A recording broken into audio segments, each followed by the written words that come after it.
And in other news today, we are hours away from the 8th and final day of public hearings by the Special House Select Committee investigation into the January 6 riots. The panel is hoping tonight's primetime hearing will lay out a foundation for a case against the former president. Each public hearing has focused on a different portion of events surrounding the insurrection.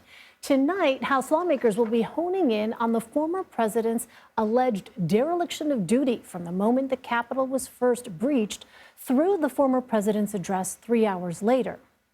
We are also expected to learn more about Mr. Trump's actions in the days following the attack, including never-before-seen outtakes from his January 7th address to the nation. To this day, the former president has avoided claiming any responsibility for the breach of the Capitol, and he has continued to spread the false claims that the election was stolen. CBS News senior investigative correspondent Catherine Herridge joins us now for more on this. Catherine, welcome. Now, the House Select Committee is expected to share these outtakes from this pre-recorded address to the nation on January 7th. What do we know about this footage? Well, Christina, you can think of these outtakes as a window into President Trump's state of mind. Like a Google Doc, you can go back in time and look at the drafts, and you can see how the message evolved. So is the message consistent? Is the intent consistent? How does he characterize the rioters, the loss of the election? Are there any data points or events where you can see resistance in his delivery? So these outtakes are very important on two levels, not only an investigative level, but also from a forensic standpoint. Well, the January 6th Select Committee will be hearing testimony from two former Trump aides who resigned following the insurrection. How is their testimony expected to fill in that timeline of events that unfolded that day?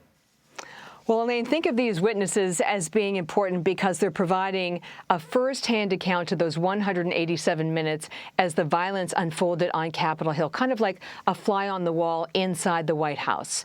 First, you have Deputy National Security Advisor Matt Pottinger. He's been described to me by a former colleague as someone who's a very serious professional, a straight shooter. Based on my reporting, he has insight into the confusion, into the order for the deployment of the National Guard 2 hours into the violence. And Pottinger is also important because he's the most senior White House official to resign on January 6th because of what he witnessed. Second, you have the Deputy Press Secretary Sarah Matthews.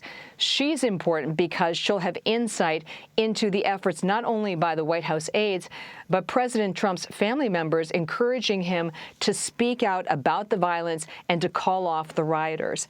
Sarah Matthews earlier testified that she felt that President Trump's tweets about Vice President Pence alleging that he lacked courage was really like pouring gasoline on the fire of the violence that day. All right, we're going to be watching closely, as I know you will. Catherine Herridge in Washington. Catherine, thank you. You're welcome. Now, CBS News legal contributor Jessica Levinson joins us for more on this. Jessica, welcome. First, we're going to start with the January 6th Select Committee is going to be focusing on what they've called former President Trump's dereliction of duty during tonight's primetime hearing. What exactly does that phrase mean, and how do they plan to prove this allegation and kind of lay it out for the American public, some of whom may not have been paying as close of attention as we have over these weeks and months? Yeah, well, I think they've actually been proving it during these weeks. As you said, this is the primetime hearing. So this is the one that I think they believe will be the blockbuster. But they've been leading up to these allegations of dereliction of duty, I think, for weeks now, very methodically going through, really as a temporal matter. We can think of it almost like a comic book where you flip the pages and you see, okay, in the beginning, what was President Trump told? Then what did he do? And now we're finally at that moment. We are there on January 6th. Now, dereliction of duty is not a phrase we use that is actually a federal crime. Sometimes it's a state crime in certain states like Ohio. It's really it's a phrase that's used more in military law. But I think it's helpful because it makes sense to people. On an intuitive level, it makes sense that the President of the United States had power. He heard that the election was stolen. He made comments anyway that, in fact, there was fraud in the election.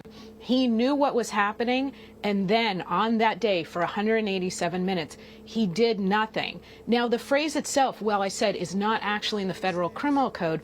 It actually does come from part of the Constitution. The Constitution has this provision. It's called the Take Care Clause.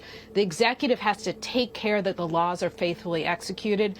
I think what the committee is trying to prove here is that the president did the opposite, that his inaction was a dereliction of his responsibility and the duty he owed to the country.